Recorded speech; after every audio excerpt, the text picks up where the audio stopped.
क्रांतिकारी जय भीम।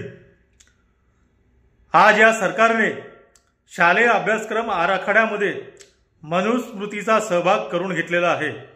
या लोकसभेच्या निवडणुकामध्ये आपण पाहिलं असेल, भारतीय जनता पार्टीचे नेते उमेदवार सांगत होते की अब की बार 400 पार, का तर आम्हाला या भारत देशाचं संविधान बदलायचं आहे आणि मनुस्मृती परत या देशामध्ये लागू करायची आहे।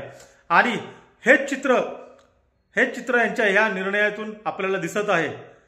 ज्या डॉक्टर बाबासाहेब आंबेडकरांनी मनुस्मृती दहन केली, जाळली, त्याच मनुस्मृतीला आज आपल्या विद्यार्थ्यांच्या हातामध्ये द्यायचं हे चुकीचं आहे।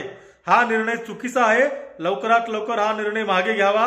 शालेय अभ्यासक्रमामधून मनुस्मृती लवकरात लवकर हटवण्यात यावी, अन्यथा या निर्णयाच्या विरोधामध्ये पूर्ण भारत देशामध्ये आम्ही संविधान प्रेमी, आम्ही आंबेडकरवादी, आम्ही भीम आर्मीचे कार्यकर्ते म्हणून या देशामध्ये एक तीव्र आंदोलन, प्रचंड आंदोलन उभा करू, जेणेकरून आपल्याला हा निर्णय मागे घेण्यास आम्ही भाग पाडू।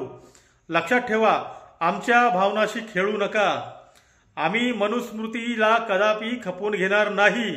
मनुस्मृतीला आम्ही वारंवार दहन करू आणि दहन करतच राहणार। तुमचे मनसुबे आम्ही या देशात यशस्वी होऊ देणार नाही।